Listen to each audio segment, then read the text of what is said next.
वो प्रणाम का कार्यक्रम हम दिखाना चाहते हैं। प्रणाम के समय हम लोग को ऐसे घुटना टेकना चाहिए, माथा पर भूमि में स्पर्श कराना चाहिए, हाथ जोड़े कपाल में, हृदय में। हम कई बार रांची में आए हैं, अभी तक देख रहे हैं ऐसा करके, जैसा चील कौवे खुजरता है वैसा करके कोई कोई आदमी प्रणाम कर लेता है। ये जरूरी नहीं है, प्रणाम के समय मन का नमन होने से ही काफी है। फिर भी कोई कोई ऐसा करते हैं। तो मैं आज तक ये 10-20 साल से रांची से मेरा संपर्क है, नाता है, तो मैं आज बोलूं कि प्रणाम करने हैं तो ऐसे कीजिए, नहीं तो खड़ा रहिए। खड़ा रह के ऐसा भी प्रणाम किया जा सकता है, मन से नमन होता है, मन नमित होता है।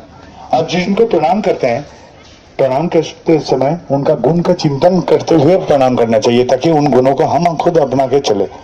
गुण का अनुसरण करके चलना चाहता हूं, इसलिए प्रणाम करता हूं चरण में। चरण पूजा मतलब चलन पूजा, चलन अपनाने का कौशल, यही है बात। इसलिए हम लोग गुरु के चरण में अर्पण करते हैं।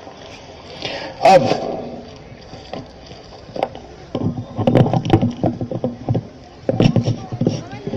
सबसे पहले यहाँ जो विद्यार्थी मौजूद हैं उनके लिए मेरा सलाह है। देखिए विद्यार्थी जन, आप लोग एक बात सुन के रखिए। ये माँ बाप के छत्र छाया में जो हम लोग रहते हैं ना, इस माँ बाप के छत्र छाया में ये दिन कभी लौट के वापस नहीं आएगा। ये दिन कभी वापस नहीं आएगा आपके जिंदगी में, क्योंकि माँ बाप जिंदगी भर नहीं रहते हैं। पतझड़ जैसा होता है, वो एक दिन चले जाते हैं जिंदगी के ऊपर से, तो हम लोग को तेज धूप में पड़ना पड़ता है। तो क्या करना है, माँ बाप के छत्र छाया में ना छत का चिंतन करना पड़ता है, किसी को पेट का भी चिंता करना नहीं पड़ता है। माँ बाप के छत्र छाया में जो लोग हैं, वो लोग का एक ही कर्तव्य रहता है कि भविष्य के लिए, अपना पेट के लिए, अपने परिवार पालने के लिए कोई विद्या को अर्जन कर लेना। ऐसे विद्या को अर्जन कर ले ताकि उससे अपना पेट चले, परिवार चले। विद्या अर्जन के लिए सिर्फ 2 ही चीज चाहिए, एकाग्रता और निष्ठा। एकाग्रता रहेगा और निष्ठा रहेगा तो कोई विद्या हासिल। एकाग्रता कैसे आता है, कोई विद्या यदि आनंद के साथ, उमंग के साथ आप आयत्त करना चाहते हैं, अपनाना चाहते हैं, तो आप एकाग्र बन जाइएगा, ऐसे ही एकाग्र बन जाइएगा। और निष्ठा के बारे में ठाकुर जी बोल रहे हैं, निश्चय से लगे रहेगा, मतलब जब तक ना उससे फल का उदय हो तब तक लगे रहना। ये निष्ठा और एकाग्रता यदि है तो कोई भी विद्या हासिल है। आप नाच सीखे, गाना सीखे, खेल कूद सीखे, आप कृषि कार्य सीखे, हाथ का कार्य सीखे, यदि पढ़ाई सीखना चाहते हैं पढ़ाई सीखे, कुछ भी सीखे, लेकिन आनंद के साथ आगे बढ़ते रहिए, एकाग्र रहिएगा, निष्ठा रखिएगा, हासिल है। पूजा पाठ, कलम छुआछुई, ये सब का कोई जरूरत नहीं, ये सब बेफिजुल है। मूल बात है यही, एकाग्रता, निष्ठा, यही सीखना है जिंदगी से। विद्यार्थी के लिए यही मेरा सलाह है। जो लोग विद्या अर्जन कर चुके हैं, नौकरी के तलाश में जाना चाहते हैं, उनके लिए मेरा एक छोटी सी सलाह है। देखिए, काम छोटा है, बड़ा है, ये सब हमारे मन की भ्रम है। कोई सत्कर्म जो हमको उपार्जन देता है, वही है हमारे भगवान के पथ पर चलने की मार्ग। और जो बैठा है निठाला, कोई काम नहीं करता, वो शैतान के चंगुल में है। इसलिए मैं बोलता हूं, आपका विद्या कितनी भी हो, लेकिन आपका काम आपके मन मुताबिक नहीं भी हो, तो आप उसको ले लीजिए। सीढ़ी का पायदान को पकड़ के ही हमको 2 तल्ला में चलना पड़ता है। एक पायदान हमको पसंद ना हुआ तो दूसरे को तलाशिए, दूसरे से तीसरे को तलाशिए, तीसरे से चौथे को तलाशिए। बैठे मत रहिए, ऐसे आगे बढ़ते रहिए। और जब तक ना मंजिल पहुंचते हैं तब तक आप आगे बढ़ते रहिए, हताश मत होइए, जिंदगी को आगे बढ़ाते रहिए। यही हम बोलूंगे, मैं बोलूंगा आप लोग के, जो लोग यहाँ नौकरी के तलाश में हैं, विद्या अर्जन कर चुके हैं, अभी जिंदगी को आगे बढ़ाना चाहते हैं, उनके लिए। अब जो लोग व्यवसाय करना चाहते हैं, उनके लिए मेरा एक सलाह है। देखिएगा, दुनिया भर का व्यवसायी जितने सारे हैं, सबसे बड़े से सबसे छोटे तक, साधारण, ये सब के एक ही रवैया लेके वो लोग व्यवसाय करते हैं। ठीक है, साधारण कुछ रवैये हैं जो इन लोग पालन करके चलते हैं। ये जो पालन करके चलते हैं, ये सब में कॉमन है, सब में साधारण है, सब में इनको मिलेगा। इनको यदि समेटिएगा तो देखिएगा, जो मिल रहा है वो ठाकुर जी का व्यवसाय का पंचनिधि। मेरा मानना है वो जुकेरबर्ग जो है फेसबुक का चीफ, और वो जो रामू ठेला वाला, सभी व्यवसायी अपने तरीके से, अपने अंदाज से ठाकुर जी का व्यवसाय का पंचनिधि अपने अपने अंदाज से, जाने में हो अनजाने में हो, पालन करके चलते हैं। ये ठाकुर जी का जो व्यवसाय का पंचनीति है, इसको आप लोग पहले जानिए। कहां से जानिएगा? केंद्र मंदिर से जानिए, कर्मी दादाओं से जानिए, चर्चा करते हैं ऐसे गुरु भाई से जानिए, किताबों पत्रिकाओं से जानिए। नहीं तो अभी इंटरनेट का सुविधा है, प्रश्न डाल दीजिए, कोई ना कोई उत्तर दे देगा। कोई किसी से जानकारी लेके व्यवसाय का पंच नीति फिर आगे बढ़ रही है। एक तस्वीर को यदि ठीक रखना है, एक छवि को ठीक रखना है, तो हम लोग फोटो फ्रेम में बना के रखते हैं। तो व्यवसाय को ठीक रखिएगा तो व्यवसाय का पंच नीति में उसको बांधे रखिए। व्यवसाय का पंच नीति पालन करके पैसा निवेश कराइए बाजार में। 2% यदि रिटर्न आ रहा है तो व्यवसाय आपका ठीक चल रहा है, और नहीं आ रहा है इसका मतलब है आप पंच नीति में कहीं गड़बड़ किए हैं। कहाँ गड़बड़ किया है उसको मरम्मत कीजिए, फिर आगे बढ़िए। और यदि आपका नजर में नहीं आ रहा है कहाँ गड़बड़ किया है, तो मैं बोलूं वो 6 पात्र में पानी मत डालिए, पानी बह जाएगा, आपका जिंदगी नष्ट हो जाएगा। आप क्या कीजिएगा, आप एक काम कीजिए, व्यवसाय बंद कीजिए, दूसरा कुछ कीजिए, उस व्यवसाय में मत पैसा मत डालिए, तो कर्ज में डूब जाएंगे। पुरखों का घर बार से आपको भटकना पड़ेगा। सम्मान जो है कर्ज के जरिए आपको सम्मान भी नष्ट हो जाएगा, आप इतने असम्मानित हो जाएंगे समाज में, आपको इधर उधर भटकना पड़ेगा। इसलिए व्यवसायी लोग होशियार होइए, ऐसा करके ही व्यवसाय को आगे बढ़ाइए। जो लोग माँ बाप है उनके लिए सलाह है कि बच्चे का शादी ब्याह के लिए पहले मत सोचिए, पहले बेटियों को श्रृंगार सिखाइए। श्रृंगार का मतलब है खाली सजना धजना नहीं, श्रृंगार का मतलब है कैसे चले, कैसे आचरण करे। कोई घर में आ गया उसको कैसे आप्यायित करोगे, किसी के घर में गए कैसे व्यवहार करोगे, बर्ताव करोगे, कैसे कथा बोलोगे समाज के साथ, सारे का सारा अदाएं सिखाइए। और उसके बाद बेटा को सिखाइए कर्म प्रांता। तुम्हारा चेहरा से नहीं, तुम्हारा वंश के परिचय से नहीं, तुम्हारा परिचय बनता है सिर्फ तुम्हारा कर्म प्रांता से। और फिर अपने रिश्तेदार, हितैषी, जन सजाति के आदमी सबको बोलिए, और ऐसे ही इन लोगों को वैवाहिक संबंध आते ही रहेंगे। जो लोग बीमार हैं उनके लिए मेरा छोटा सा सलाह, एक छोटा सा घटना बोलते हैं। हम आश्रम में जहाँ ठाकुर जी का रहते हैं वहाँ एक सहयोगी लड़का भाई, वो पीछे के गांव से आता है सहयोग करने।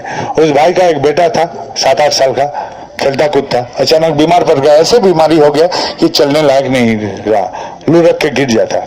अब ऐसा स्थिति देख के बहुत इलाज कराने के बावजूद जी जब ठीक नहीं हुआ, आके हमको बोलता है कि दादा हमको कुछ बोल दीजिए, हमको कोई सुझाव नहीं रहा है, क्या करें। मैंने अपना एक साथी को बोला इंटरनेट खोल, साइट पर जा, और ये भाई जो बोल रहा है इसको लिखते जा। वही लिखते गया, लिखते लिखते जो रोग का निर्णय कराया गया, संभावित रोग यंत्र से, तो उसका देखें कोई इलाज या हल एलोपैथी चिकित्सा में नहीं था, अर्थात अंग्रेजी दवा में इसका कोई हल नहीं निकलने वाला था। मैंने भुवनेश्वर में एक आयुर्वेदिक शिक्षक थे, जान पहचान का ठाकुर जी का कर्मी, उनको खबर दे दिया। उन्होंने जैसे खबर पाया उन्होंने एक दवा का नाम बोला, देवघर बाजार में उपलब्ध हुआ, वही दवा हमने खिला दिया। वो लड़का अभी तक सुस्त है, स्वस्थ है। तो ये मैं इसलिए बोला कि मैं एक डॉक्टर नहीं हूँ, एक यंत्र के सहारे एक ज्ञान भंडार को खोल के उससे रोग का निर्णय करा। तो मैं यही बोलना चाह रहा हूँ कि आप लोग जो लोग हैं पहले अपने रोग के बारे में जानिए, क्या करना चाहिए, क्या नहीं करना चाहिए, क्या खाना चाहिए, कैसे सोना चाहिए। आप लोग इंटरनेट नहीं जानते हैं, नहीं जानिए, लेकिन घर के जो बच्चे हैं वो लोग माहिर हैं, शातिर हैं, उनका सहयोग ले लीजिए, वो लोग आपको जानकारी दे देंगे। घर के बच्चे नहीं होंगे तो पड़ोस के बच्चे भी हैं, वो लोग का सहयोग ले लीजिए, और खुद के रोग के बारे में जान के फिर अपने नजदीकी कोई भी डॉक्टर से आप चिकित्सा शुरू करवाइए।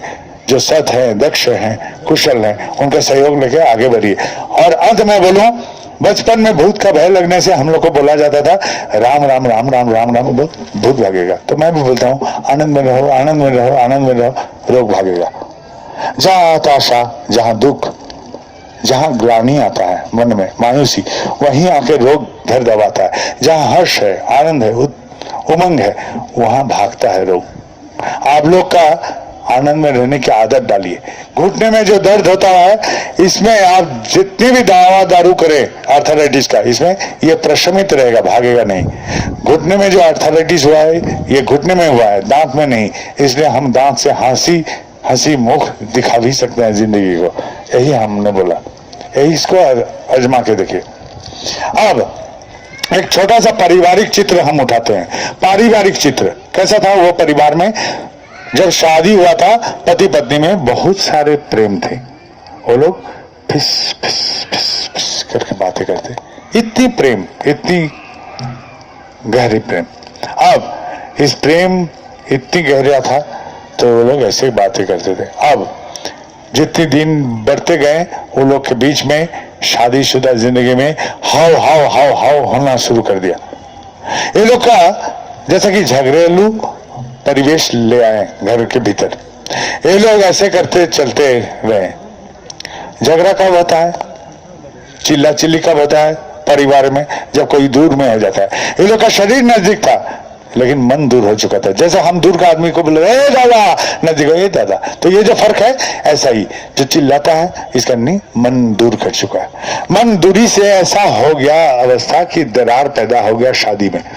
जैसा कि मानो उन लोग का भय लगने लगा। इस भय में दरार जैसा कि महसूस करने जब लगे तो पत्नी ने अपना मन का हिस्सा एक छुपा के शादी बचाने की कोशिश की। पति भी अपना मन का एक टुकड़ा छुपा के शादी बचाने की कोशिश की। अब दोनों खंडित मन वाले प्राण ये शादी को बचा रहे थे। इन परिवार में एक स्थिति है, सब अपना स्वार्थ जताते हैं। हमको ये चाहिए, ऐसा चाहिए, वैसा चाहिए, अभी चाहिए, इधर चाहिए, सब अपना स्वार्थ जताते हैं। दूसरे का मानो कोई सोचता ही नहीं है, सब अपना सोच के बात बोलता है परिवार में। और स्वार्थ का जैसा ही पूर्ण हो जाता है तो शुक्रिया अदा भी करते हैं, शारीरिक भंगी से या मौखिक तरीके से वो लोग अपने शुक्रिया अदा भी करते हैं। इस स्वार्थ का पूर्ण का शुक्रिया अदा को अंग्रेजी में बोला जाए तो थैंक यू। ये स्वार्थ का पूर्ण का थैंक यू को ही यही लोग समझते हैं प्रेम। लेकिन मेरा मानना है, मेरा पत्नी मेरा देखभाल नहीं करेगी, खाना नहीं पकाएगी, फिर भी मैं उसे प्रेम करता हूं। मेरा पति मेरा ख्याल नहीं रखेंगे, खबर रखेंगे नहीं, फिर भी मैं उसे प्रेम करता हूं। मेरा बाप मेरा तन का कपड़ा नहीं देंगे, पैसा नहीं देंगे, फिर भी मैं उसे प्रेम करता हूं। कोई शर्त नहीं, कोई स्वार्थ नहीं, तभी प्रेम है। मेरा यही मानना है। लेकिन इन लोग से मन में थोड़ा सा फर्क महसूस कर रहा हूं। मेरा सोच और इन लोग का सोच कई अलग है। ये लोग का परिवार एक साथ रहता है, कोई अखबार पढ़ता है, वो भी बाहर की दुनिया का खबर है। कोई टीवी में मशगूल रहता है, वो भी बाहर की दुनिया। कोई फोन पे बात करता है घंटे पे, फोन वो भी बाहर के जरिए है बात बोलने की। अब ये परिवार जब एक साथ भी रहते हैं, अलग अलग टापू जैसे विराजते हैं घर में, अपने घर में, और मन को बाहर से खुराक जुगाड़ कराते हैं, बाहर से कुछ आनंद उमंग का खबर ले आते हैं। लेकिन घर वाले के साथ एक दूसरे के साथ मिल मिल के कोई खुराक ही इन लोग का मन का शायद नहीं मिलता है। इन परिवार में बच्चे कभी आके बोले थे नादानी से, बाबू आज मैंने सारे का सारा दोस्त छुप छुप के सिगरेट पी रहा था, मैं भी पी लिया। जैसा बोला बाप ने घबरा के उसको इतना जो डांटा, इतना जो चिल्लाया, बेटा घबरा गया। अब कई काम और भी करते हैं, कई शरारतें और भी करते हैं, लेकिन मन लुकाना, मन छुपाना सीख गया। वो बाप को अभी मन छुपाना सीख गया। बेटी कभी बोली थी माँ वो लड़का हमको पसंद है, माँ ने इतना जोर कोसा कि अभी भी बेटी घबरा के उससे आंख में चली लगाती है, इशारा में बात करते हैं, शायद फोन से भी बात होती ही होगी, लेकिन माँ से मन छुपाती है, माँ को मन नहीं खुलते हैं। अब परिवार में सब कोई अपना मन छुपाना सीख गया। एक बाल्टी पानी में यदि कंकर फेंके तो क्या होगा, तरंग पैदा होगा। यही कंकर यदि हम समुद्र में फेंके या बड़ा नदी में फेंके तो क्या होगा, तरंग खो जाएगा। क्यों तरंग क्यों खोएगा, क्योंकि पानी का राशि भरा है, जल राशि भरा है, इसलिए खो जाएगा। ये लोग का परिवार में पति पत्नी का मन थोड़ा सा भरा रहता तो टकराव नहीं होता। ये लोग का परिवार में थोड़ा सा मन भरा रहता तो बच्चे के नादान गलतियों को या भूल को ये लोग ग्रहण करके इसका निराकरण समाधान दे पाते हैं। ये लोग हल्ला करके इसको और भी जटिल बना दिए, इस स्थिति को और भी जटिल कर दिए, जो कि करना ही नहीं था। ये लोग नहीं समझे, यही है इनकी गलती। अब ऐसे स्थिति में बच्चे को सिखाया क्या जाता है, बच्चे को सिखाया जाता है बेटा सच बात बोलना चाहिए, कभी झूठ नहीं बोलेगा। अब कोई पैसा मांगने आता है, उसी बेटा से बोलता है, बेटा जाके बोलता है बाबूजी घर में नहीं है। जिस बेटा को सिखाता है सच बात बोलना, वही बेटा को सिखाता है झूठ बोलने के लिए। कभी माँ बोलती है बाप बुजुर्ग हैं, गुरुजन हैं, उनका कहना मान, उसी माँ को देखता है बाप से झगड़ने के बाद को, तो बेटा समझता है अच्छा बात शायद सुनने के लिए है, करने के लिए नहीं, करने के लिए और कुछ। इसलिए बनना चाहता था मधुमक्खी, जिंदगी में मधु संग्रह करके लगा परिवार के लिए, बन गया है मलमक्खी। जहां तहां मैल देखता है वहीं बैठता है, स्कूल में जाता है गंदा बात सीखता है, गंदा आदत सीखता है, गंदे व्यवहार सीखता है, एक दिन नशा भी सीख के आता है। बड़ा ऑफिसर बनेगा, घूसखोर बनेगा, क्षमताशाली बनेगा, जरूर सताने वाला बनेगा। ऐसा ही स्थिति है। ऐसा एक परिवार मेरे पास आए थे, आगे बोलता है दादा मेरा परिवार बिखर गया, कैसे नष्ट हो गया, आप बचाइए, इसका कुछ उपाय कर दीजिए। मेरा बहुत रो रहा था। तो मैंने बोला मैं एक साधारण इंसान क्या बोलूं आपको, क्या है हमारी क्षमता। तो 2-4 बात से हमको पता चला कि ये पूरा परिवार जो लोग हैं, ये लोग दिन भर निकलते हैं काम में और शाम होते होते एक साथ हो जाते हैं, एकजुट हो जाते हैं। अब मैंने बोला एक काम कीजिए, आप लोग सब कोई जो लोग हैं यहाँ, सब कोई एक काम कीजिए, रात का भोजन एक साथ कीजिए, सब के परिवार वाले सब एक साथ खाइए। वो आदमी बोला ठीक है। हम बोले सिर्फ खाने से नहीं होगा, आप लोग खाइएगा और मन खोल के बात भी कीजिएगा। वो घबरा गया। हम बोले घबराइए नहीं, समुंदर ना सही, बाल्टी का पानी भी नहीं है आपका मन, ठाकुर पकड़े हैं, थोड़ा सा चलिए, कष्ट करके चलिए, कोशिश कीजिए। वो लोग वही किया। हम बोले कि घर आपका है, कैंटीन नहीं है, खाइए और उठिए, ऐसा नहीं, हाथ का जूठा को सूखने दीजिए, तब तलक बात कीजिए जब तलक मन का जितनी सारे बात है वो खाली नहीं हो जाएगा, करते रहिए। वो लोग वैसा ही करना शुरू करिए। सुबह हम बोल दिए थे सुबह में उठिएगा, एक साथ सबको, एक साथ घर वाले प्रार्थना में बैठने की कोशिश कीजिए, कम से कम एक वक्त सबको एक साथ प्रार्थना कीजिए। क्योंकि आप लोग कोई स्कूल से, कोई कॉलेज से, कोई यूनिवर्सिटी से अलग अलग समय में आते हैं, कोई कर्म क्षेत्र से, सब अलग समय में आते हैं, तो एक साथ सब एक साथ, यही 2 वक्त आप लोग गुजार सकते हैं, रात का भोजन, सुबह का प्रार्थना। वो लोग वही किया, वही करते गया। रात का भोजन में सारे बातों में कितनी सारे बात बेटा और बाप से होना शुरू कर दिया, माँ से बेटी से होना शुरू कर दिया, कितने सारे बात भाई बहन में होना शुरू कर दिया, कितने सारे बात पति पत्नी में सिर्फ रह गया था स्वार्थ का बात कि ये लाए जी, वो रख दिए जी, उसको कर दिए जी, ऐसा ही स्वार्थ का छोटे छोटे बात थे, उससे थोड़ा सा अलग अलग महंग आना शुरू कर दिया, पारिवारिक चित्र थोड़ा सा बदल गया। वो लोग 1-1.5 महीना के बाद पूरे का पूरा परिवार आश्रम में आके बोलता दादा इतनी खुशहाली में कभी हम लोग पारिवारिक जीवन कभी नहीं रहे, कभी भी नहीं, सचमुच ऐसे आनंद में कभी नहीं रहे। वो लोग हमको बोल के गया, हम भी कर रहे हैं, आप लोग जो लोग हैं आप लोग बहुत खुश हैं, बहुत शांति में हैं परिवार में, लेकिन यदि आप ऐसा नहीं करते हैं तो शुरू कर दीजिए, रात का भोजन सबको एक साथ कीजिए, परिवार वाले सब एक साथ कीजिए, सब कोई सारे का सारा बात करने का कोशिश कीजिए।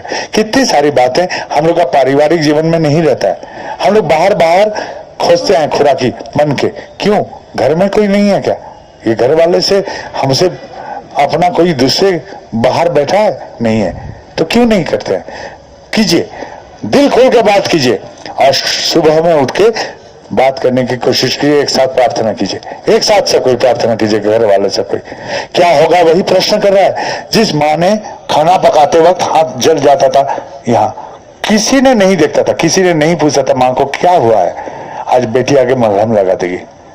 जिस बाप ने कमर में हाथ लगा के टहलता था घर में, किसी ने नहीं पूछा था क्या हुआ है, उस बाप को आज बेटा बोलेगा बाबूजी आप लेटिए, आपका कमर को थोड़ा सा मालिश कर देते हैं। जिस बेटा को किसी ने आज तक नहीं टोका, बाप बोलेगा बेटा तू नशा करना छोड़ दे, नशा का लत लग गया तो तेरा जीवन बिखर जाएगा, भविष्य में तेरा अपना परिवार होगा वो भी बिखर जाएगा, ऐसा मत कर, ऐसा मत कर। तो हमको देख के भ्रमित हुआ है, ठाकुर देख के चल, यही है हमारे गुरु, हम उनको प्रतिनिधित्व कर रहे हैं अपने घर में, वही है असली मालिक हमारे घर का। बनना है तो उनके माफिक बन, होना है तो उनके जैसा होने का कोशिश कर। हो सकता है इन बातों के प्रभाव से मेरे मलमक्खी बेटा फिर से मधुमक्खी बनने का कोशिश करेगा। बेटी को माँ बोलेगी देख बेटी सारे दिन का संसार का थकान से हम नींद में सो जाते, गहरी नींद आ जाती, और 20 रात को तू जो जब उठती थी तेरे गीले कपड़े बदलने और तेरे भूख मिटाने के लिए मैं जग जाती और तेरे सहयोग के लिए समर्थ होती सिर्फ तेरे प्यार के खातिर। आज यदि बेटी तू उलट चलती है तो हमको बहुत कष्ट होता है। ऐसा बोलने से ये परिवार बंधन में पड़ेगा। ऐसे बंधन में पड़ा हुआ परिवार से समाज का कल्याण, परिवेश का कल्याण, देश का कल्याण, मानिए आसमान से कोई कल्याण टपक के नहीं आता है, ना कोई नेता मंत्री आके हमारा कल्याण करेगा, कोई नहीं करेगा। टीवी में खाना बनाने का कार्यक्रम देख रहे हैं, दिन भर देखते रहिए, एक बूंद भी पाना दाना आपका पेट में मुनासिब नहीं होगा। लेकिन हम ये बोल रहे हैं उस खाने को बनाते हुए देखिए टीवी में और घर में बना लीजिए खुद, तो खाना भी घर में पक गया, आप खा लीजिए, पेट भर गया, आप भी आराम से रहिए। अच्छे अच्छे चीज को सिर्फ देखिए मत, अपनाइए, जिंदगी को आगे बढ़िए, क्योंकि जिंदगी है एक तेज बहाव नदी, वो चलते रहेगा, वो रुकेगा नहीं। और उस तेज बहाव में यदि नाव को ठीक रखना है तो हमको पार का गाज के साथ बांध देना है। पार का गाज के साथ बांध देने से क्या होगा, नाव बिखरेगा नहीं, चूट चूट नहीं हो जाएगा, वो जाके पत्थर से नहीं टकराएगा, खाड़ी में नहीं गिरेगा। ऐसा ही एक बात है। और ऐसा बात क्यों है, खाड़ी में नहीं गिरेगा, चूचू नहीं होगा, और गाज के साथ बांधे तो ये हिलेगा डुलेगा। ये जो बंधन है यही है दीक्षा, ये बंधन ही है दीक्षा। मेरे जीवन नैया गाज के साथ पार में रहेगा तो हिलेगा डुलेगा, भागेगा नहीं। और एक बात, कोई कोई सोचता है दीक्षा लिया है कुछ नहीं मिल रहा है, हम बोले अरे मूर्ख, तू बैठा है पंखा हाथ में लिए हुए, 1000 साल बैठे रहेगा, एक बूंद भी हवा नहीं खाएगा। इस हवा खाने के लिए हाथ हिलाना पड़ता है, तो दीक्षा लेके कुछ करना पड़ेगा। सिर्फ बैठे रहेगा मूर्ख और बोलेगा हवा नहीं खा रहा है, तो तुझको कुछ करना पड़ेगा। गुरु का मतलब, गु का मतलब अंधेरा, रू का मतलब है उजाला। अंधेरा से जो उजाला ले जाता है वही है गुरु। एक पत्नी का पति का देहांत हो गया तो वो क्या करेगी, वो पत्नी पहला निवाला उस गुरु का हाथ थाम के खाकर जिंदगी की तरफ बढ़ने की कोशिश करेगी। एक पति का पत्नी का देहांत हो गया, स्त्री का देहांत हो गया, वो पहला कदम कैसे लेगा जिंदगी का, गुरु का हाथ थाम के, और जिंदगी का पहला कदम फिर से लेने का कोशिश करेगा जिंदगी की तरफ बढ़ने के लिए। एक अंधे को क्या चाहिए, एक लाठी का सहारा। एक अंधेरे में हमको क्या चाहिए, रोशनी का सहारा। तो जिंदगी में जब ऐसे अंधेरा आता है तभी गुरु का जरूरत होता है। घर परिवार में किसी का कुछ हो जाता है, हम लोग को बेहद चोट पहुंचता है। चोट कहां पहुंचता है, शरीर में, ठेंगा पहुंचता है मन में। इस मन को रक्षा करना जरूरी होता है। तब इस मन का रक्षा के लिए ही गुरु की आवश्यकता है। तो हम लोग क्या कर सकते हैं, एक गाय था, चरते चरते जंगल किनारे रह गया, उस गाय को बाघ ने पीछा किया, गाय भागता हुआ कचरे में जाके फंस गया, बाघ भी कूदा कचरे में जाके फंस गया। अब जब फंसा तो दोनों ही कोशिश किया, एक भागने का एक पकड़ के खाने का। जब दोनों नाकामयाब हुआ तो बाघ बोलता है देख ये कचरा सूखेगा तो मैं उठ के पहले तुझे खाऊंगा। तो गाय ने हंसना शुरू कर दिया, अरे तू क्या खाएगा, मेरा कान तो खरा है, पूरा खरा है, तो मुझे चहल पहल का आवाज मिल रहा है, यानी कि मेरा मालिक मुझे ढूंढने के लिए आ रहे हैं। शंख का आवाज, घंटा का आवाज, यानी कि आदमी जुटा के मेरा मालिक आ रहा है, हमको उद्धार करके ले जाएंगे। मेरा तो एक मालिक है, उद्धार करके ले जाएंगे, तेरा क्या है, मालिक का साथी सब लाठी भाला लेके आ रहा है, तेरा तो मालिक नहीं है जिंदगी में, तेरा हाल क्या होगा तू वही सोच। हम लोग का ये जो मन है यही यंत्र ईश्वर ने हमको विशेष रूप से दिए हैं। इस मन के सहारे हम लोग क्या कर सकते हैं, हाथी को बांध सकते हैं, बाघ को पीछे में कैद कर सकते हैं, घोड़े पर सवार हो सकते हैं। ये मन के सहारे, बाकी का सहारे जंतु से हम फर्क होते हैं। जीव जंतु क्या चाहता है, आहार निद्रा मैथुन, इससे वो लोग खुश, लेकिन हम इंसान सिर्फ आहार निद्रा मैथुन से खुश नहीं। हम यदि मंद है सुंदर बनने का कोशिश करते हैं, यदि सुंदर है अति सुंदर बनने का कोशिश करते हैं, यदि अति सुंदर है तो अतीव सुंदर बनने का अभिलाषा जहां जगता है वही है मन। इसलिए अंग्रेजी में बोलता है God created man of his own image. ईश्वर ने हमको है उनका ही प्रतिबिंबित रूप बना के भेजे हैं। इस मन है वही विशेष यंत्र जो ईश्वर ने हमको दिया है। हम लोग कहां से आए हैं, विज्ञान बोलता है हम बंदर से बदलते बदलते तब्दील होते होते हम आज इंसान में बदल गए। पहले तो सदियों पहले, लाखों पहले, सालों पहले हम लोग बंदर हुआ करते थे। बंदर से हुए होमो इरेक्टस, होमो इरेक्टस से होमो सेपियंस, यानी कि इंसान प्रजाति जो हम हैं। अब हम लोग में तो बंदर का कुछ निशान नहीं रह जाएगा। बंदर क्या करता है, नकल करता है। एक टोपी वाला था, टोपी वाला टोपी बिक्री करते करते थक गया। अब बेचते बेचते जब थक गया, गाछ के नीचे जैसा बैठा, नींद आ गया, तो जैसा नींद खुला देखता है टोकरी में एक भी टोपी अवशेष नहीं। कहाँ गया, सारे का सारा बंदर उसका टोपी पहन के हुप हाप कर रहा है गाछ में। बहुत कोशिश किया टोपिया उतारने के लिए, संभव नहीं हुआ, तो गुस्से से अपना टोपी जैसा पटकाया, सारे का सारा बंदर अपना टोपी पटक दिया, इकट्ठा किया, चला गया। तो बंदर क्या करता है, नकल करता है। तो हम भी नकल करते हैं। समाज में कोई अन्याय करता है तो उसके साथ अन्याय कर देते हैं, कोई मंद करता है तो मंद कर देते हैं, कोई बुराई करता है तो बुराई कर देते हैं। सोचते भी नहीं है ये करना उचित है कि नहीं। कुत्ता यदि हमको काटेगा तो हम कुत्ते को भी काट लेंगे, नहीं करते हैं। लेकिन ये बंदर का छाप, बंदर का निशानी, यही हम लोग का प्रकाश होता है। हम लोग कोई बुराई करता है, बुराई कर देते हैं, मंद करता है, मंद कर देते हैं, खराबी करता है हमसे, खराबी कर देते हैं, यही करता है। लेकिन इस मन का यंत्र जो है, इस यंत्र के सहारे हम फिर क्या करना शुरू करते हैं, सोचना शुरू करते हैं। ये बुराई के बदले मेरे ठाकुर होते तो क्या करते, ये मंद यदि मेरे ठाकुर के साथ होता तो ठाकुर क्या करते, ये अन्याय यदि मेरे ठाकुर के साथ होता तो ठाकुर क्या करते। अब मैं उस बुराई के साथ बुराई नहीं करता, बल्कि वही करता हूं जो मेरे ठाकुर करते, वही मंद जो किया उसके साथ मंद नहीं करते हैं, वही करता हूं जो मेरे ठाकुर करते वही। ये अन्याय के साथ और अन्याय नहीं करता हूं, बल्कि वही करता जो मेरे ठाकुर करते वही। ये जो सोच के किया, बुद्धि से किया, यही है ठाकुरत्व। ये ठाकुरत्व नहीं जगने से ना मेरा कोई ठाकुर है ना आप लोग का कोई ठाकुर है। सब हम लोग नौटंकी कर रहे हैं, ठाकुर को लेके बैठा के नौटंकी कर रहे हैं। ये सोच पहला होना चाहिए, ये सोच पहला है, यही सोच होना चाहिए, यही है ठाकुरत्व जगना। ये ना जगने से ना कोई मेरा ठाकुर है ना कोई मेरा केंद्र है। क्यों? क्योंकि अज्ञानी का पहला लक्षण है मंदिर में जाके गदगद हो जाएगा, मंदिर में भगवान खोजेगा, मूर्ति में भगवान खोजेगा और इंसान में भगवान खोजेगा। यही है अज्ञानी का पहला लक्षण। वो मंदिर में जाके गदगद हो जाएगा, मूर्ति देखे गदगद हो जाएगा, बाबाईदा को देखे गदगद हो जाएगा। यह है अज्ञानी का पहला लक्षण। और ज्ञानी का पहला लक्षण, वो सर्व समय सर्वदा हर हालात में अपने भीतर ईश्वर का प्रकाश जगाते रहेंगे। हर अदाओं में, हर आचरण में वो अपने ठाकुर का प्रकाश करते रहेगा। मंथन करने से कैसा होता है, ननी या मक्खन का उत्थान होता है। तो वैसा ही हमारे इन चलन के मंथन से, बुद्धि से जो करते चले, ठाकुर जैसा प्रकाश करेंगे, ठाकुर जैसा प्रकाश करेंगे। इन मंथन से मेरे भीतर से ठाकुर प्रकाशित होते रहेंगे। और बुद्धि से ही करेंगे, पहले बुद्धि से ही करना है। बुद्धि से करते करते एक दिन बुद्धि का आवश्यक नहीं होगा, वो संस्कार में बदल जाएगा। संस्कार क्या है? संस्कार है हम पैखाना में जाते हैं और सोच करते हैं, सोच करते हैं, चिंता नहीं करते हैं सोच करें या ना करें, किए थे या नहीं। ये जो नहीं, ये सतह हो चुका है कर्म, ये सतह कर्म को ही बोलता है संस्कार।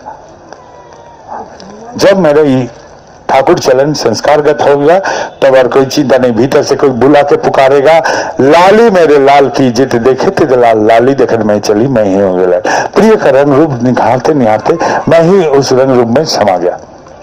आगे बोलेगा तुमको देख के लगता है ठाकुर जी का आदमी, तुमको देख के लगता है मंगल का आदमी। और मूर्ख पूछेगा तुम्हारा ठाकुर कैसा है, तो हम बोलेंगे हमको देख के समझ लो मेरा ठाकुर कैसा है। हमको देख के समझ, मेरा प्रकाश से ठाकुर झलक भी मारने लगे तो क्या मेरा बात संपूर्ण हो गया? नहीं, ये सीढ़ी का एक पायदान था।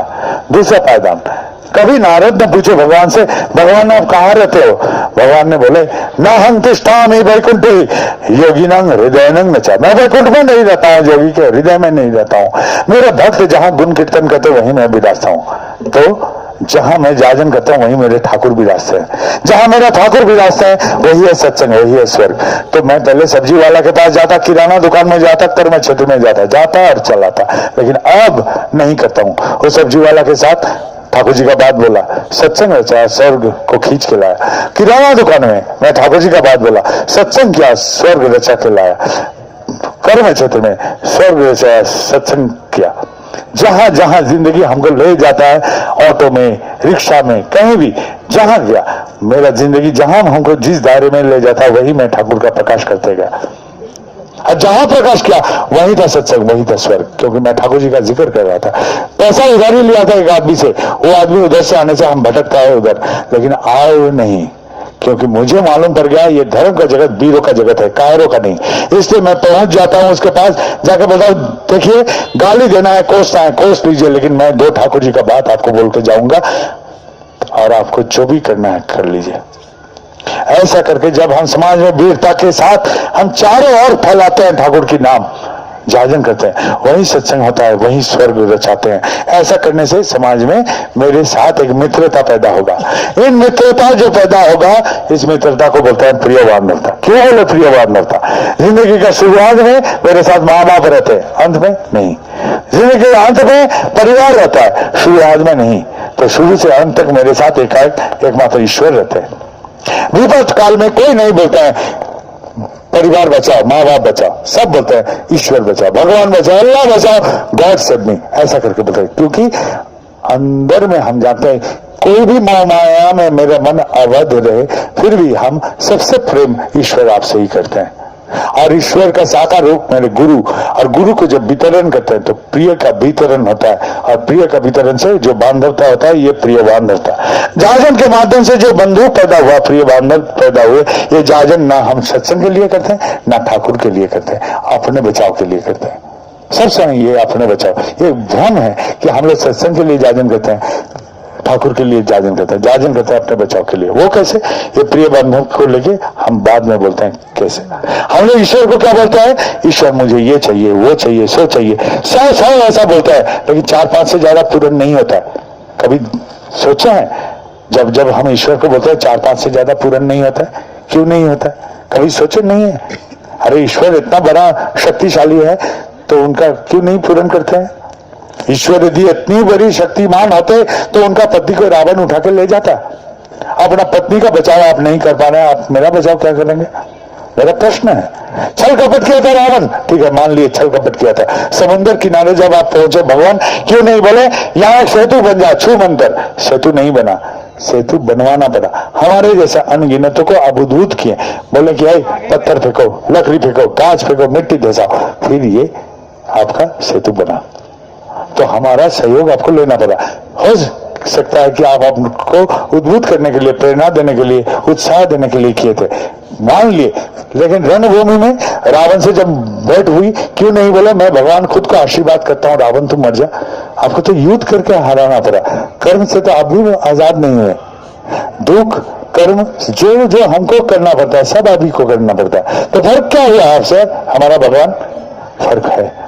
हम लोग दुख दर्द हताशा से सिकुड़ जाते हैं, और भगवान जहां दुख हताशा दुर्दशा आता है आप जग उठते हैं, उसको पार कर जाते हैं, आप रुकते नहीं, थामते नहीं, आगे बढ़ते रहते हैं। यही है खासियत आपका। पुरुषकार जग जाता है, और आपसे यदि सीखना है भगवान ये पुरुषकार हमको अपनाना है, यही सीखना है।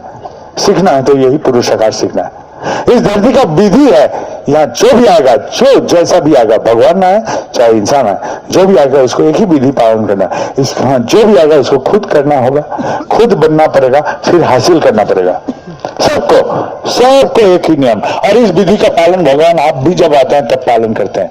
आप भी करते हैं, बन उठते हैं, फिर हासिल करते हैं, और इसके बाद आप बनते हैं ऐसे करके, चलते हैं ऐसे करके, इस विधान के मुताबिक, और इसलिए आपको विधाता बोला जाता है। और हम इंसान करने का क्रम को निकाल देते हैं जिंदगी से।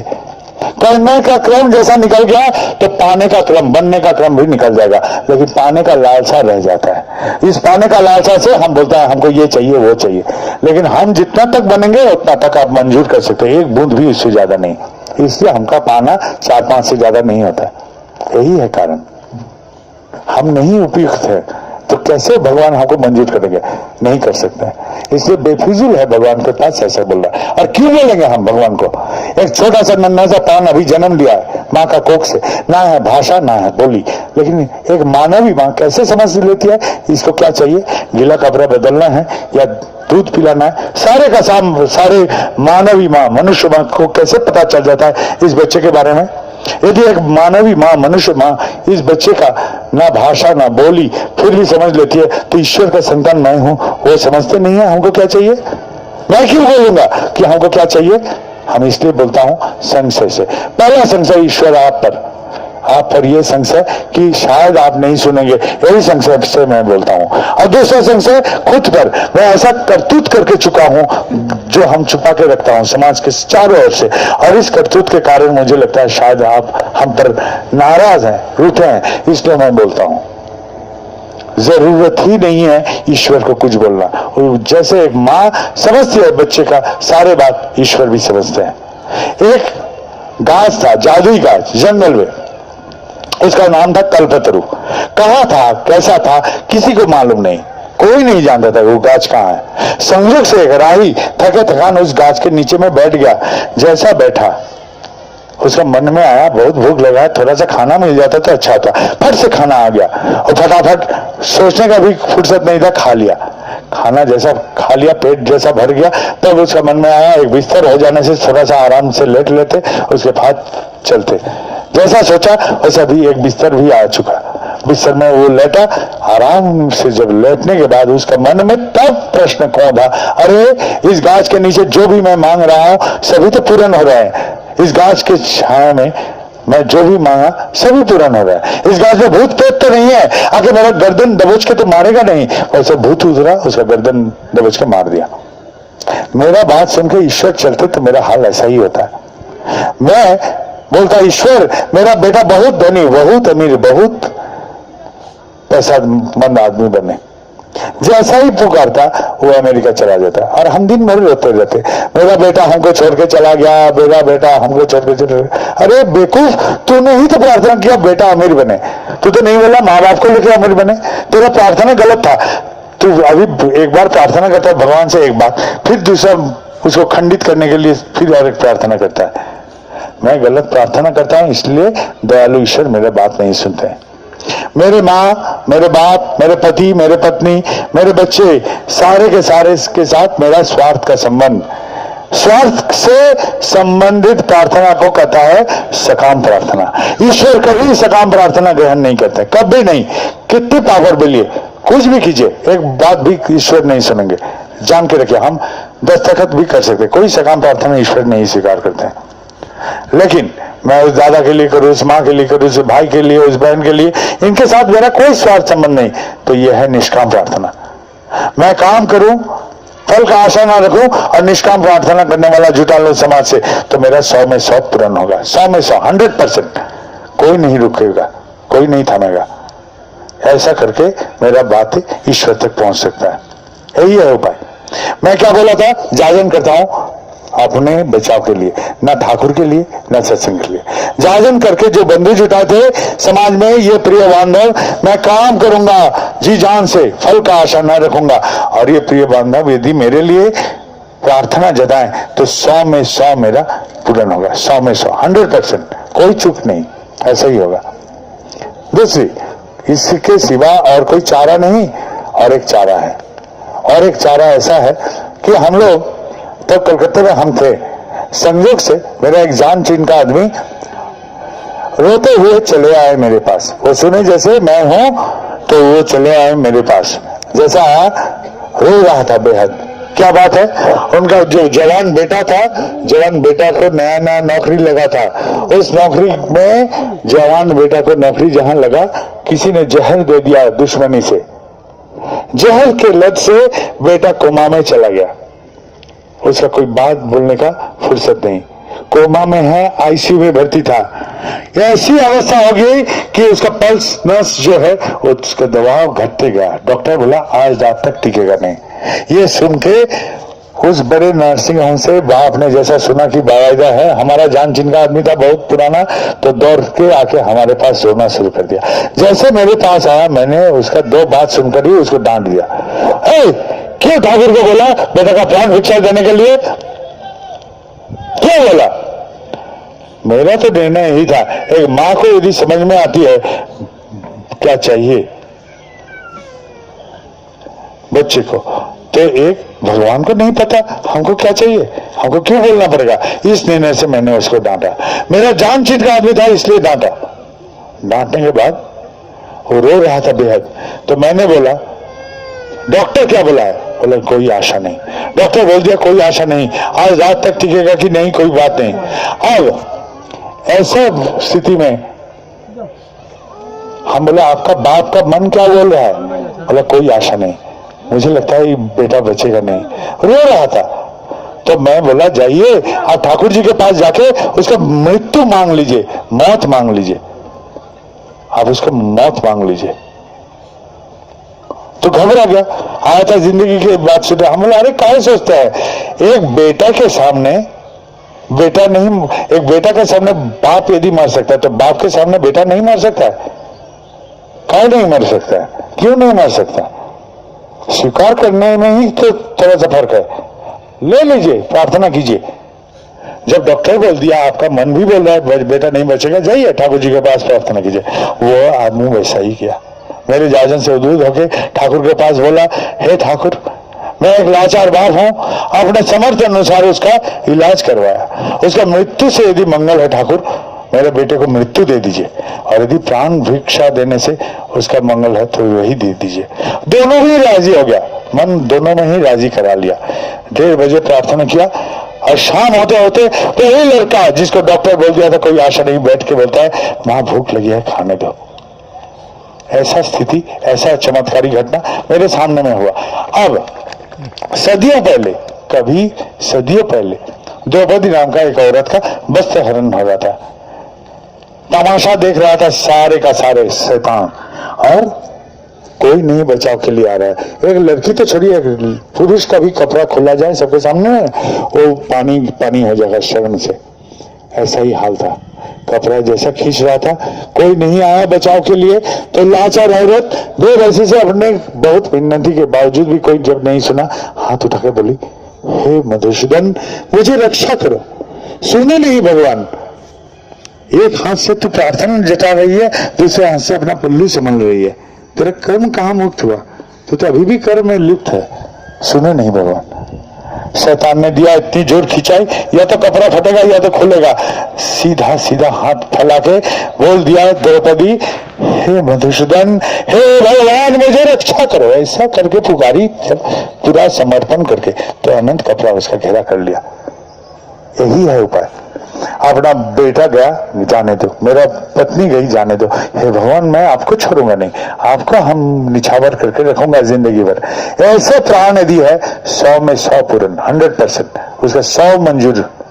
और यदि बुद्धि है, कर्म क्षमता है, कर्म में लिप्त हो जाओ, कर्म के लिए लिप्त हो जाओ, फल का आशा न रखो, और बंधु जुटा समाज से, निष्काम प्रार्थना करने वाला बंधु 100 में 100 पूर्ण होगा। यही है उपाय। दुनिया भर में जिससे सारे देखेंगे सब दूसरे के रोशनी से, सिर्फ सूरज को देखने के लिए सूरज का रोशनी चाहिए। ईश्वर को भी सुनाना है तो ऐसे ही कायदा से सुनाइए, और बाकी का जो कायदा अपनाइएगा, नारियल फैलेगा, धागा बांधिएगा, टीका मारिएगा, सब टेंगा लगाएगा। ऐसा भिखारी जैसा दे दे बाबा दे दे, 58 54 गिरता है कभी कभी, गठरी नहीं मिलेगा। गठरी मिलेगा तो ऐसा ही मिलेगा जो हम बोले, यही है वह। यदि मिलना है ऐसा ही। पाखंडियां आएंगे, आगे बोलेगा तथास्तु तथास्तु कर देंगे, तेरा जिंदगी का तथास्तु। अरे वो पाखंडी हमारा क्या तथास्तु करेगा? अरे रामचंद्र भगवान खुद अपना तथास्तु नहीं कर पा रहे, तू पाखंडी हमारा तथास्तु करेगा? ईश्वर का दिया हुआ जो क्षमता है उसको भी बर्बाद करेगा तेरा ही तथास्तु का फूल भुलैया में हमको फांद के। मुझे ऐसा गुरु चाहिए जो कचरे में पड़ने से उठने का सीख सिखा दे, पानी में पड़ने से हाथ पैर हिला के तैरा कैसा जाता है ये सिखा दे। वैसा गुरु चाहिए हमको, गुरु ऐसा होना चाहिए। बाबा छू देने से मंगल होता है, ठेंगा होता है। बाबा छू देने से मंगल होता है तो अपने बच्चे लोग को डॉक्टर दिखाना नहीं पड़ता, उन लोग को बेचारे को डॉक्टर दिखाना पड़ता है। तो मेरा हाथ में कोई जादू नहीं है। बाबा छू देने से कलम में मंगल फूकता है, ठेंगा होता है। यदि होता तो पहले हम अपने बच्चे लोग को कलम छू देते, वो बेचारे लोग को पढ़ना नहीं पड़ रहा तो लोग को पढ़ना पड़ता है। ठाकुर बोल रहे हैं आज गोभी आस्था शुरू जहान में था हर स्थान। अजी वो बातों पर भरोसा जिनका है उनका जगह ही जहन्नुम में है। ऐसे बातों पर भरोसा मत कीजिए, ऐसा कुछ नहीं होता है, कभी नहीं होता है। जिंदगी को अपनाइए। मैं भी अपना के चल रहा हूं। मेरा अपना जिंदगी में न अश्लेषा है, न मघा है, न राहु है, न शनि है, न केतु है, सबको निकाल दिया धक्का मार के भाग। हम एक ही ज्योतिष शास्त्र का एक ही चीज मानते हैं, किंग कुर्वे ग्रहे सर्वा जस्य केंद्रे बृहस्पति। जीवन केंद्र में यदि गुरु है, बृहस्पति है तो और कोई संशय नहीं। यही है पहला बात, यही मान के मैं चलता हूं। दूसरी, मैं देवघर शहर में रहता हूं, उस शहर का दूसरा एक नाम है बैद्यनाथ धाम। वहां बाबा बैद्यनाथ का मंदिर प्रसिद्ध है। आज तक मुझे वो मंदिर दर्शन का मुनासिब नहीं हुआ। नहीं जाऊंगा ऐसा बात नहीं, लेकिन नहीं गया हूं। प्यास लगता है, हाथ का बोतल से पानी पी लेता हूं यहीं से। और 2 किलोमीटर दूर एक नल है, वहां जाकर हैंडल मारो फिर पानी निकलेगा, फिर पानी पियो। ऐसा हम करने वाले नहीं है। मेरा गुरु ब्रह्मा, गुरु विष्णु, गुरु देव महेश्वर, यही लेकर हम चलता हूँ। मेरा सोच का अंदाज ऐसा है। दुख आता है कि नहीं मेरी जिंदगी में, आ सकता है। कमल का पत्ता में जैसा पानी पड़ के फिसल जाता है वैसा करके फिसल जाता है, ऐसा ही मेरा है। और अंत में बोलो, मेरा ठाकुर का कोई अलौकिक क्षमता नहीं है। मेरा जो ठाकुर है, जो मैं पढ़ता हूँ उसे कुछ ज्यादा ही वो पाता है, लेकिन मेरे बराबर के हैं। हम जैसे बने हैं उतना भर हमको वो दे पाएंगे, इससे ज्यादा नहीं दे पाएंगे। इसलिए हम, मेरा ठाकुर अलौकिक क्षमताधारी नहीं है। आप लोग का ठाकुर का अलौकिक क्षमता है, जादू टोना कर सकते हैं, फूट फाड़ कर सकते हैं, लेकिन मेरा ठाकुर नहीं पाते हैं। मेरा ठाकुर मेरे साथ रहता है, कोई अलौकिक क्षमता नहीं। और मैं और मेरे ठाकुर जब एक साथ रहता हूँ, हमको महसूस करा देता है कि दुनिया तेरे मुट्ठी में है, ऐसा महसूस करा देता है। यदि यही है जादू, तो ये जादू है। और दूसरी बात, हम ज्यादा पूजा पाठ में मग्न नहीं रह पाते हैं। हम वो छोटा सा बच्चे हों जो एक गरीब माँ के साथ कभी मेले में गया, बहुत जिद करके एक गैस का गुब्बारा हासिल किया माँ के पास से। वो गैस वाला गुब्बारा लेके बहुत आनंद से माँ का हाथ पकड़ते हुए चल रहा था। कैसे भी ये गुब्बारा हाथ से छूट गया। मैं बहुत कोशिश किया कूद के उसको पकड़ने का, लेकिन गुब्बारा छूटते छूटते चला गया फिर आसमान में। तो बच्चा मायूस होगा या खुश होगा? हमको तो लगता है बहुत बेहद मायूस हो जाएगा। इतनी कष्ट करके माँ से इतनी जिद करके एक गुब्बारा हासिल किया, वो भी हाथ से निकल गया, तो मायूस हो जाएगा। असीम ईश्वर ससीम हुए हैं नरे रूप ग्रहण करके, तो उनको फिर पूजा पाठ करके ज्यादा उठा देंगे ऊपर, तो फिर आसमान में चले जाएंगे। मुझे आसमानी नहीं बनाना है। हम बैठते हैं, आप मेरे साथ बैठिए, हम सोते हैं, मेरे साथ सोइए, मैं खाता हूँ, आप मेरे साथ खाइए, मैं नहाता हूँ, मेरे साथ नहाइए, ऐसा ही करूंगा मेरे ठाकुर। आप मेरे इंद्रियों के दायरे में मत रहिए, लेकिन रहिए मेरे साथ, लेकिन रहिए मेरे साथ रहिए। अपनाने दीजिए, आपका हर अदाओं हर बातों को अपनाने दीजिए।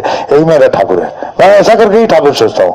यदि आप लोग को युक्तिपूर्ण लगा तो ग्रहण कीजिएगा, यदि लगा बेहद फालतू बात था, निकाल दीजिए मन से, एक बूंद भी मत सुने। लेकिन एक कण भी लगा कि सुनने लायक है, पालन करके देखिए, बेहद आनंद में रहिएगा। ये हम गारंटी देते हैं, हम बेहद आनंद में रहता हूँ। दूसरी बात, अभी हम जाएंगे दीक्षा का कार्यक्रम समाप्त करके, फिर आज निकल जाएंगे कोलकाता। वहां कुछ दीक्षा के कार्यक्रम है और निभा के 10 तारीख को पटना में अंतिम कार्यक्रम है। 100 दिन का दौरा था। 100 दिन तक हम दौड़ रहे थे। आज पहली बार बहुत ज्यादा भोजन किए। सुबह में रोज एक रोटी खा के निकलता था, आज 2 रोटी भी खा लिया। तो रांची में आके हमारा भूख शायद